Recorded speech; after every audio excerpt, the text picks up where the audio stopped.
Good morning. Good morning, sir. How are you? I'm doing pretty well. It's nice to see you. Yeah? Yeah, you too. Happy Thursday. Happy Thursday to you. I've seen you tweeting about some stuff. Seems like you're getting some stuff going. Things are going. Things are getting started. Yeah. I'll start at the top. So, Refactoring Rails discount, like launch discount, ended last night. That tactic approach seems to have worked very well. It's like the last day of sales was about $5,000 in revenue, which is my second highest day after the launch. So I got a bump about as big as my biggest bump just by saying, hey, this is going to go away. So I think I would absolutely do that again if I'm launching a one-off thing. That seems to have worked really well. And it's like a nice excuse to like keep emailing the group of people that haven't bought and just be like, hey, this, just so you know, this is ending. Didn't see a crazy unsubscribe rate or anything from that. Like, didn't seem to bother people. No one replied and said, stop. And it seemed to have had a big impact on revenue. So chalk one up for that approach. Time pressure works. Definitely. I think it just helps get people over the inertia of buying. It's fun to watch sales rolls in still. Still satisfying. Haven't turned off the emails. Nope. So my next task on the course, I think, is I'm going to go back to a landing page where email capture is the focus to sort of kick off I'll send you some free lessons and maybe some other stuff and try to convert people over time. I think having just like the sales page as the main page is probably going to be less effective than selling to people a little bit more slowly. I think that's probably a good tactic. I mean, it seems like, of course, this is different than a course because it's a SaaS app. But with Drip, like when we were trying to squeeze the most juice out of the traffic coming to our website, it seemed like we made a certain shift where we're like, okay, we need to be more aggressive about getting email addresses as opposed to just trying to funnel people through the sales page. And that was a big boost for us, just that shift in thinking and like, let's get people into this part of the funnel. And, email still works. So it's a good play. Totally. Yeah, and especially with this, where I can send people samples of the course to consume at a slightly more leisurely pace than like, let me make a decision right now as I'm sitting on this landing page. Like, I have a sample on the sales page, but like, do you really want to watch a 20-minute screencast about, intricate refactoring details right now? Probably not. But if I drop a couple examples in your inbox, maybe you catch them on a Saturday or something, and it's almost more compassionate in a certain way. I'm also in talks with a couple people about doing some sort of bundle / cross promotion type thing, like putting my course together with a couple other things and discounting it and then splitting the revenue. That worked really well in the past for Upcase and RubyTapas when we did that, just getting access to somebody else's audience, and it was quite a win-win at the time. So I'm hoping to have a similar experience. That's cool. Yeah, I think it's a good idea. Tapping other people's networks is one of those kind of core like traction things you can do, I think. So, yeah. Yeah. It feels a little bit like cheating almost. It's like, well, like you're going to email your whole list and I'm going to email my whole list, and like that'll be cool for us. That'll be good for us. Yeah. The course being done now is like I can offer the course and it's just like, sure, yeah, if we pick up another 100 sales, that's just profit. That's just great. It's all gravy. Mm-hmm. It's all gravy. And Thanksgiving is around the corner, so it's appropriate. Getting in the mood. I have a controversial Thanksgiving opinion I'd like to share. Do you? Lay it on me. Turkey is not that good. Really? Yeah, it's fine. But like, I think ham strictly dominates turkey, I would say. Interesting. Is this because you have not well prepared turkey, or have you had like moist, good turkey? Subtle burn. I think I have had well prepared turkey. At its best, it's good, I would say. But it just never blows me away. Or I'm like, oh man, finally turkey. This is the time where I get to eat turkey. It doesn't excite. I agree that I think it gets overplayed in the season. But my question has always been, why is this product not available year round? Because I find it strictly superior to chicken. It has more flavor, especially dark meat. I mean, if you're a dark meat fan, then I think I do like dark meat. All the variety of dark meats among chicken and turkey, but like I feel like turkey just has an edge on flavor, and you either love it or you don't. But for those of us who do, why can I not buy this product year round? I I think it's because it's not that good. maybe I'm in the minority. No, I think a lot of people are going to disagree with me on this, but I also would encourage them to try the turkey without the stuffing and the gravy and all the other stuff you're putting on it. Like, I think you mask the turkey's mediocrity with some high quality sides. I want a blind solo head to head. Yeah, I think I will agree that like it's the combination of all the things that come with a turkey dinner. Like, I'm a big fan of the turkey dinner sandwich, where it's like yeah, that's good. Like, you got a slice of turkey on there, you've got some brie cheese, works really well for this, and cranberry sauce, and all strong on a move with sandwich. the brie. I didn't think about that. That's good. Yes. I also love cranberry sauce, but I kind of like sugar in any form, more or less. So, yeah, that is quite controversial, but maybe the general public agrees with you, since we can't buy this product year round. So, yeah, we'll see. We'll see how much hate mail we get. So that was a fun aside. Let's talk about the new thing. So I've been kicking around this idea for a couple weeks. I talked to you about it offline, and some other people as well. And it went through some iterations, and it might be interesting to talk about that. I'll do what I can to recall. So I was thinking of this idea for a course called Tiny Refactoring Wins. And this was heavily inspired by Justin Jackson's Tiny Marketing Wins course, where I think once a week he sends you like a concrete task you should do to help market your product. I think that shape of course is very smart. Like, it's like little pieces that you'll actually do, I think, are often superior to big blasts of knowledge that maybe you don't get to. So, like, everybody, I think, has had the experience of buying things that they don't then watch or consume. Like, they buy them aspirationally. And so hopefully a course that comes to you in little pieces and is right there in your inbox, maybe you get better results from by actually engaging with. Yeah, I'm guilty of having the folder in Dropbox that's called books and ebooks or something like that, and probably got like 50 items in there. And how many have I actually read? I don't know. I've skimmed a few. Yeah. So.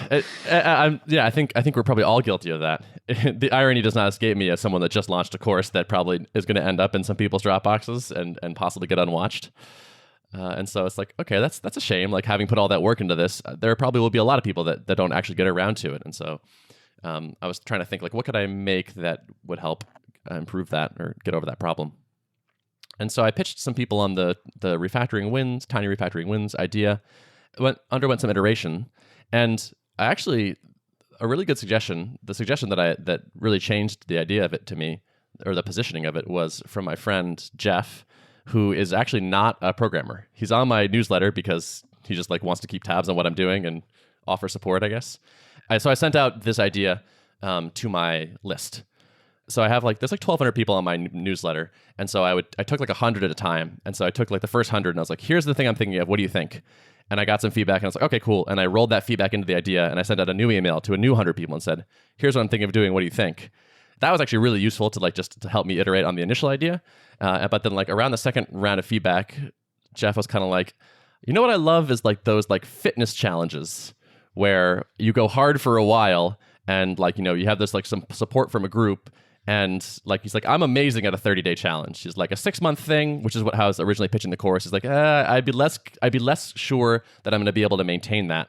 But if you set a high intensity level for a short period of time, that I can do, and I have done in the past. And I was like, I actually really like that angle on it. The new thing that I'm making is called the 30-day code quality challenge. And once I had that phrase, I was like, that sounds good. I feel like the title is self-contained. It's self-explanatory in a way. And it sounds, I don't know, I liked the way it felt, where it's this is a fitness or diet challenge for programmers. And the idea is that every work day for 30 days, I'm going to send out a tip, more like an assignment, I guess, a workout, an exercise. I'm not sure how to describe this quite yet, of okay, today we're going to do this thing. And the goal is we all do it. And probably will be some sort of community aspect, maybe a Slack, maybe a forum, to sort of talk about what the experience is like and help support each other and all that. And at the end of 30 days, hopefully have made a solid step forward in code quality. For one thing, I love taking inspiration from different industries, because the fitness industry has obviously figured something out where it's less about fitness and more about what are we humans who are have trouble committing to things and have trouble sticking to things, like what's the optimal amount of time that they can pitch people on something to actually make a meaningful difference to them and provide value to them, but still like limit the amount of time. And I think like 30 days is probably pretty well figured out in that industry. So I love like looking to that and taking inspiration and applying it in a different space. And I think there's a lot of, I think that applies more generally. Like, I think it's something we should always be looking out for, is like, what's working in other industries, you know? Yeah.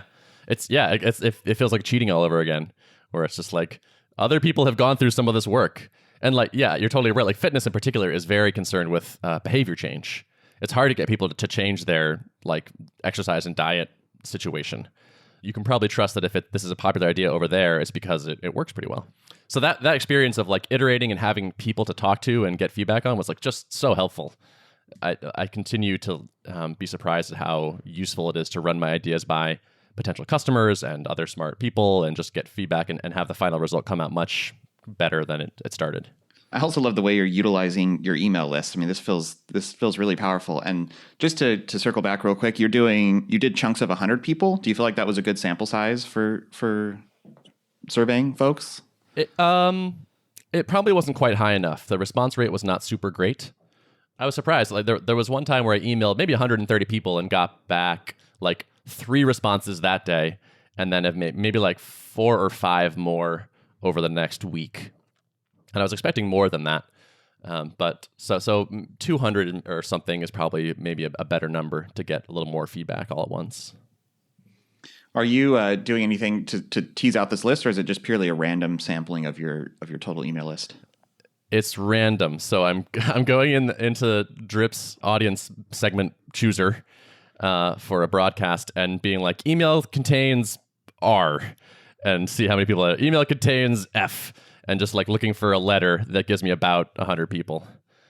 There's no more elegant way to do that, right now, I assume. Some people do like you can use a workflow that has like a modulo on the time they signed up. I've seen people do different things to like randomize and create different segments that way. But yeah, we've toyed with the idea of adding some kind of randomizer into workflows, round robin constructs. I don't know, maybe into segmentation, but it's just never like totally materialized. But yeah, I do see a lot of these types of hacks like that being used.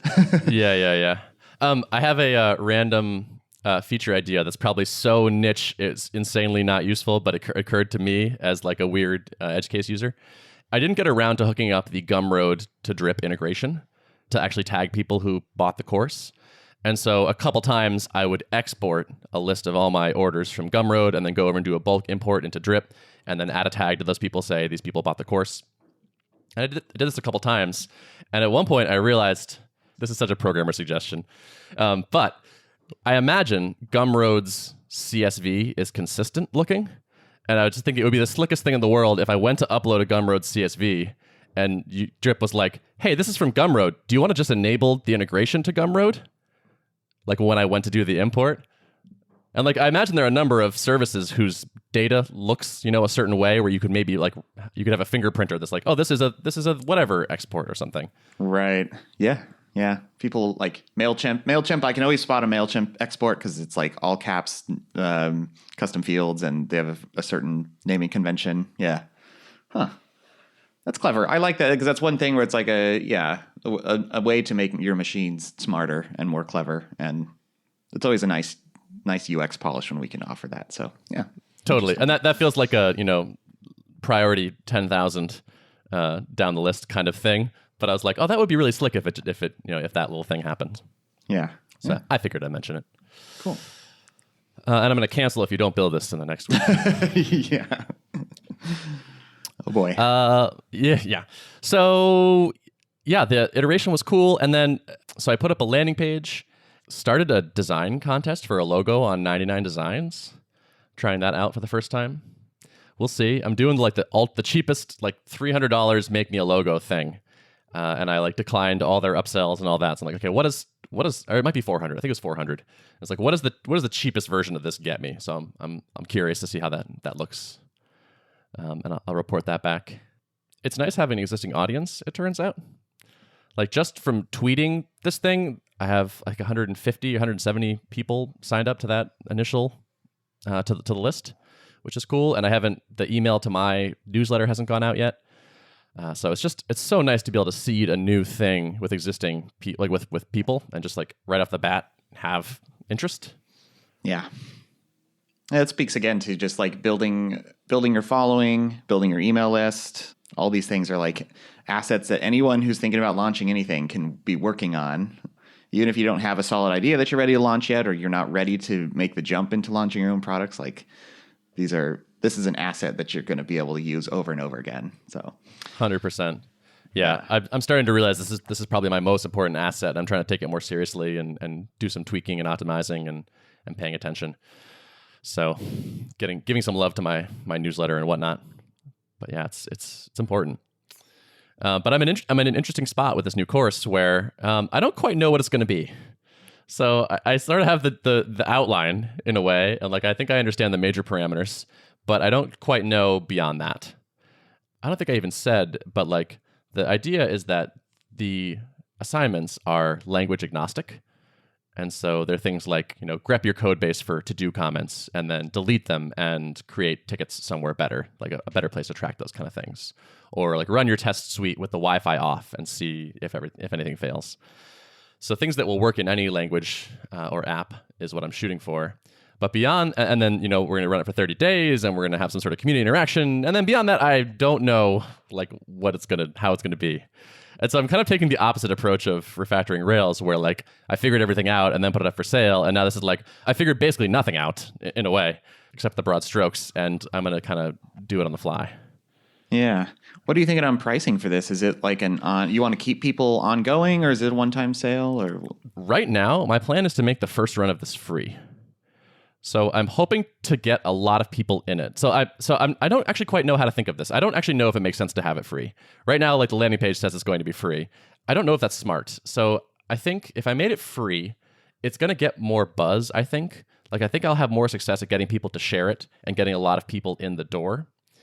And then I could keep it free and say this is going to be basically lead gen for Refactoring Rails or other things I might make. And this will get me a few thousand email subscribers of people that trust me, and that will be really useful later on. So like it's kind of like almost like a lead gen email course, except more involved. Or I could potentially say, actually, you know what? There is a payment. I had thought of being like, okay, it's a certain amount. It's a one-time payment to get started, just to sort of prove you're serious in a way. There might be some value in like, okay, everyone in this course has paid, therefore like people committing to a 30-day thing without any sort of like payment up front, that's a pretty low commitment bar. And so we would probably have a massive attrition, I expect. Whereas if people say like, okay, I bought this thing, I should probably do it. Could be good. I don't know. What do you think? Well, so a couple thoughts. Like I take it that you're thinking of doing this in cohorts, right? So you allow in a certain number of people and then it's like wait for your next cohort to start or something like that. Correct. Yep. I'm taking you're going to plan on taking a lot of feedback from outside people to help figure out what people want to see as in terms of content for this, right? Mm-hmm. So what if you had like your first cohort that was like, all right, this is the first one and it's free, and in exchange you're going to help me develop, the best product possible. So like I'm giving you the stuff for free, and in exchange you're committing to giving me, a higher level of feedback than maybe you'd get from others. And maybe you hand curate this cohort, or it's like you put something out there where you're like, this is a limited number of slots. And if you want to help shape this course and get all the content for free, then grab a slot or something. So maybe it doesn't have to be free forever, but free while you're with one or maybe a few cohorts or something that are helping you refine and develop it. Yep. I like that. That's where I'm at right now, I would say. Is I'm expecting the first one to be free, and then later ones to not be. Did you have another take on that? Sound like you had maybe another angle. I could see you going either direction with this, either just having it be a lead gen thing, because I imagine you're going to get, it could be a good source of email addresses to build your email list and market future products. So I could definitely see that angle. I'm trying to decide though, like what I like about this, which we've talked about a little bit offline, I think, is that like Refactoring Rails is a one-time course, and you've produced the content, and now it just continues to sell. This is perhaps a better format for a lot of people to consume content, as we've just been talking about. And so I wonder if there's if you'd be leaving money on the table, too much money on the table to actually make this a free lead gen thing. Like maybe this is just as compelling as a one-time sale product. You know what I mean? So I guess I would be hesitant to make it free forever just as a lead gen source, because I feel like there's a lot of value here. And I think this may actually be a better way to deliver value to customers than in one-time full download the whole course. Yeah, I think that's a valid point as well. I think first cohort free makes a lot of sense for generate initial buzz, get a bunch of people in, make a high quality thing based on lots of feedback. And then at that point, I'll sort of, okay, second cohort, do I even want to run a second cohort? Was that fun to do? And if I do, how much do I want to charge? How much should I charge? If Refactoring Rails were a more general course, then I would see keeping this free.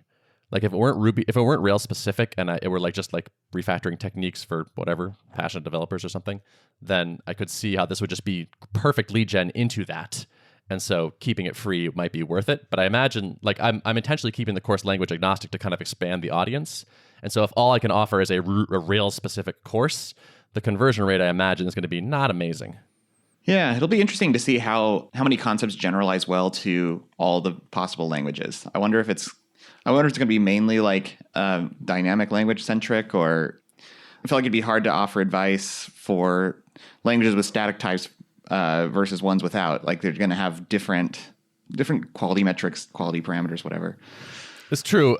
I as part of prep for this, I try to jot down 10 ideas of specific assignments, and they came pretty fast, and some of them seem pretty good. A 30-day course actually basically spans 4 work weeks, so it's 20 assignments. I'm planning on just doing Monday through Friday, and so I think I can come up with 20 good ones. Especially I think the first thing I'm going to do with the people that have signed up for the list is be okay, what are your ideas? What would make a good here are some of mine. Here are the parameters I think that make a good assignment. Let's come up with some together. I think I can probably come up with 20 good ones, but that definitely isn't unknown. It may be that it turns out this course suffers by trying to be language agnostic. If I just continued to stay in the Ruby niche, for example, and made it Ruby specific, it might be better. Yeah.